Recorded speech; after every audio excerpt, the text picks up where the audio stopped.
Hola chicos, ¿cómo están? Mi nombre es Oscar Salazar y bienvenidos a nuestro siguiente video en la preparación para el programa CFA. Vamos a entrar ahora ya a nuestro quinto estándar, ahora ligado a cómo debemos tomar decisiones, cómo debemos actuar en el proceso de inversión. Creo yo es una de las cosas más interesantes porque es lo que en verdad paga la carrera, ¿no? Paga la profesión. Y aquí, digamos, vamos a afrontar varios retos, cada uno materializado en alguno de los estándares que nos plantea el CFA. El primero de estos es el estándar de diligencia y una base razonable. ¿Ok? Diligence lo habíamos definido anteriormente como el ser responsable. La diligencia en ese sentido como responsabilidad debe entenderse como cuando tú vas a hacer cualquier reporte, cuando tú vas a sacar cualquier conclusión o recomendación de inversión, debes haber hecho la tarea antes. Es decir, una forma de recomendar es, oye, yo te recomiendo comprar Bacus. ¿Por qué? Porque a mí me fue bien el año pasado. Esa es una forma y pues se da en la realidad.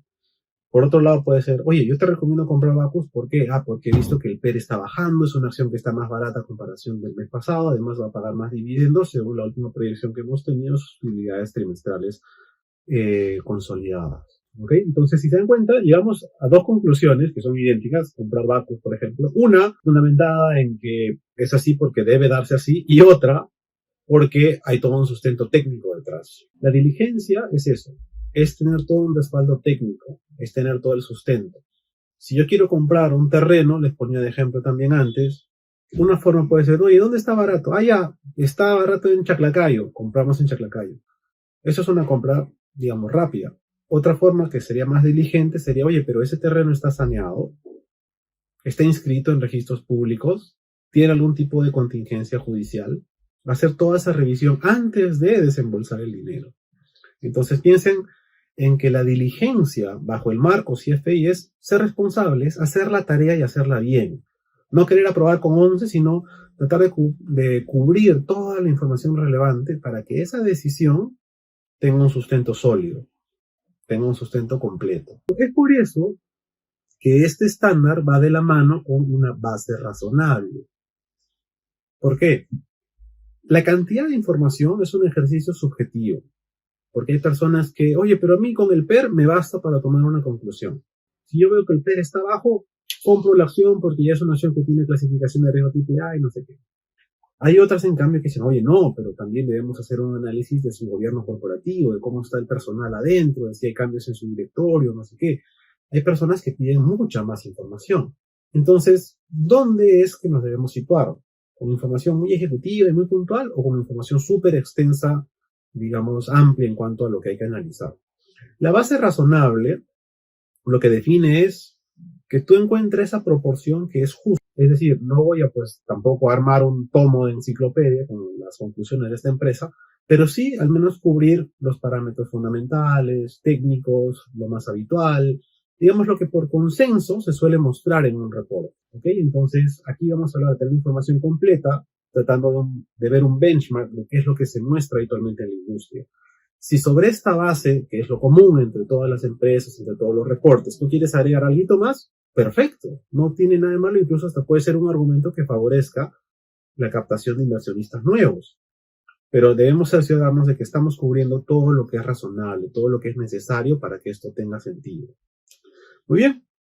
Entonces, ¿cómo es que materializamos estos dos conceptos? El concepto de diligencia, de responsabilidad, si lo quieren ver así, con el tener una base suficientemente amplia y razonable. Lo primero es que, a ver, esto también es algo subjetivo, ¿no? Que debemos hacer nuestro máximo esfuerzo para llegar a una conclusión bien fundamentada. Piensen en que cuando quieran decir, te recomiendo comprar esta acción, te recomiendo invertir en este fondo, un buen ejercicio es pensar en qué es lo que te va a preguntar cualquier inversionista. Por ejemplo, te recomiendo comprar Volcan. Ay, ¿por qué me recomiendas Volcan? Porque tiene estas reservas en minerales, el precio del cobre, el plomo y el zinc está subiendo porque China se está recuperando y no sé qué. En la medida que tú puedas responder a las preguntas que normalmente son más habituales por parte de alguno de estos inversionistas, tienes un sustento adecuado. En cambio, si ponte en el lado del inversionista, te formulas una pregunta y no tienes una respuesta clara, no tienes una buena base para armar esa conclusión. Entonces, la moraleja de la historia es, piensa en qué te preguntarían los inversionistas cuando presentes esa conclusión. Si tienes una respuesta para esas preguntas habituales, tienes un sustento sólido. Y esto a veces funciona bien cuando a nivel de equipo se hace un infight con varios miembros. Es decir, convoco además de mí, a alguna otra persona del equipo y digo, oye, ¿qué otra cosa crees que podría preguntar el inversionista? De repente le interesa esto. Perfecto, no lo había contemplado, lo incluimos en el reporte. Entonces tienes algo pues muy potente, muy sólido en términos de todos los elementos que por lo general podría requerir a alguien, ¿no? Y tampoco se trata de llegar a ser pues hiper detallado. En la vida alguien va a cubrir todo lo que quisiera saber un inversionista, jamás. Lo mejor que se puede hacer es tener un consenso generalizado con los demás, mostrárselo al inversionista y si luego tiene preguntas puntuales, perfecto, eso se resuelve en un call, ya digamos más uno a uno. Pero esa es la secuencia. Entonces, cuando hablamos de todo nuestro esfuerzo, no es lo que tú crees que debe ir, sino las preguntas que habitualmente te formularía un inversionista de a pie respecto a este tipo de alternativa. ¿Ok? Primer punto. Segundo punto, el nivel de diligencia puede depender del producto o del servicio. ¿Y esto a qué va?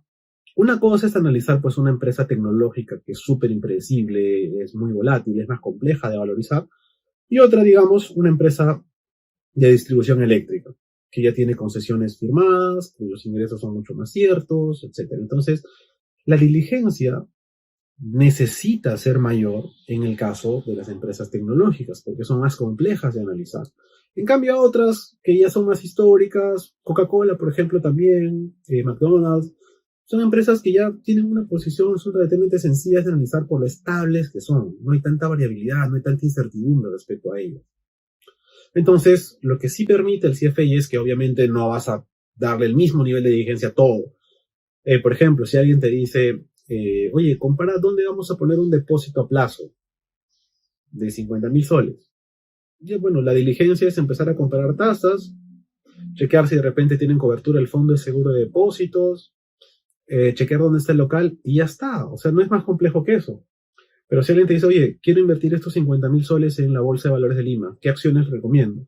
Pucha, tenemos que ver primero desde un análisis top-bottom, qué sectores están mejor, dentro del sector qué empresa me gustaría, luego entrar a ver detalle cada empresa, luego mirar las correlaciones de repente para ver si podemos diversificar el portafolio y reducir el riesgo sistemático. ¿Se dan cuenta? Una cosa es simple, como hacer un depósito a plazo, y otra cosa es un poco más compleja, como armar un portafolio de acciones. Entonces, lo que te pide el CFA es que, pues obviamente, con el depósito a plazo no te vas a poner a sacar correlaciones ni datos estadísticos más complejos, es más directo. La diligencia varía entonces en función del producto que está buscando cada cliente. Muy bien. Primer punto. Segundo punto, cubierto también. Tercer punto.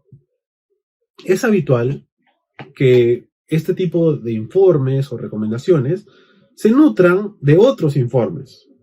Lo más frecuente, por ejemplo, son las clasificaciones de riesgo. Cuando sacamos un reporte, no sé, de Saga Falabella, lo normal también es mirar qué tal le ha ido a Saga Falabella según las clasificadoras de riesgo, que son entidades especializadas, tienen una metodología aprobada por la superintendencia, que de hecho la revisa también y las supervisa. Y aquí yo veo qué riesgos advierten estas empresas. A esta empresa le preocupa que el flujo de caja pueda ser así. Le preocupan los inventarios que se acumulen y no sé qué. Perfecto, yo me nutro de las conclusiones del informe de un tercero. Y esto es perfectamente válido. Lo que te pide el CFA es que perfecto que quieras mirar otros estándares, pero tienes que jugar la calidad de esos reportes independientes. Muchas veces hay categorías, ¿no? Hay, digamos, clasificadores de riesgo de prestigio mundial y clasificadores un poco más locales. No es que uno sea mejor que otro per se, pero lo que debemos analizar es la calidad de los reportes. Si, por ejemplo, en este reporte encuentro muy buen sustento, va a ser un reporte de mejor calidad que aquel que, digamos, me dice, la liquidez se va reduciendo porque los inventarios se están acumulando, pero esos inventarios se están acumulando porque no se venden o porque la empresa está acumulando inventario para salir con una campaña muy agresiva.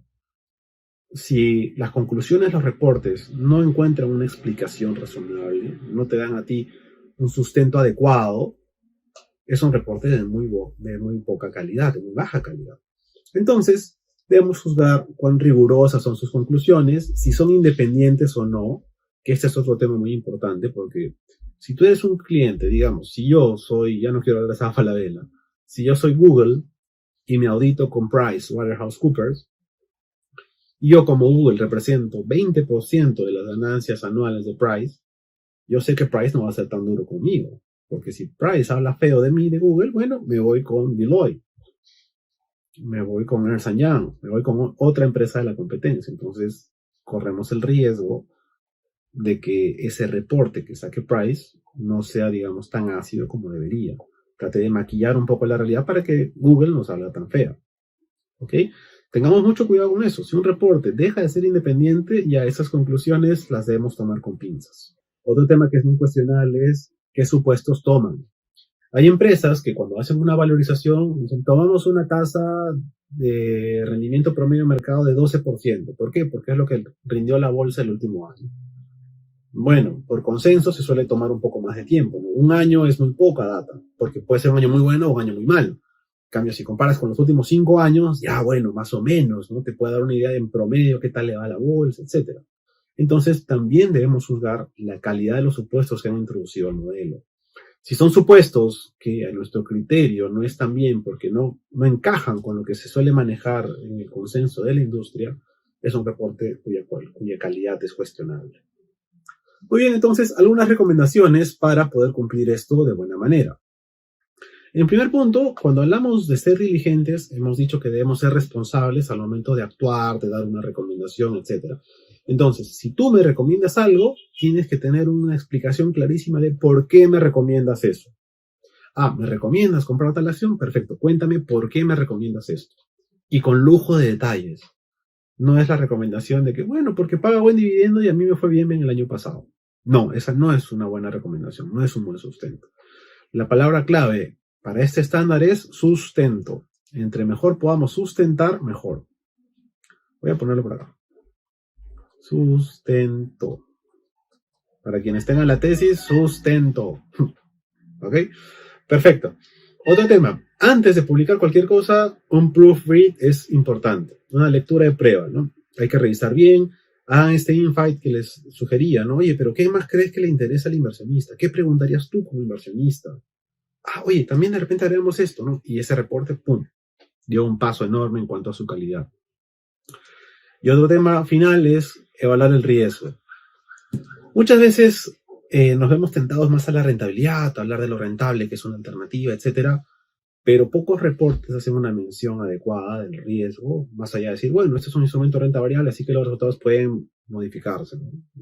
Los resultados mostrados en este reporte no se garantizan, ya que la naturaleza del instrumento es así.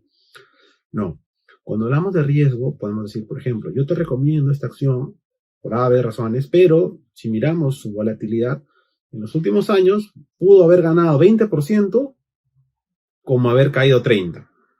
Entonces tú le estás marcando una perspectiva de cuánto se ha ganado en el pasado y cuánto se ha perdido en el pasado. De esa forma la persona ya tiene más criterio respecto a cómo comparar. ¿Ok?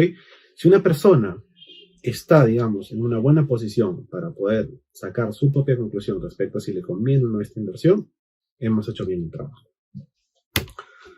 Nuestro ejemplo de rigor, a ver, ¿cuál de las siguientes es una acción requerida antes que recomendada? Esto es interesante. Recuerden que hemos visto que el CFA en varios componentes te exige algo y en otros te recomienda algo. Una recomendación obviamente no es exigible, es decir, si no cumples una recomendación, no se murió nadie. Pero si incumples a lo que es exigido, ahí sí tenemos problemas. Ok, entonces, primer punto. Me exigen pagar a los analistas en función de la calidad de su análisis.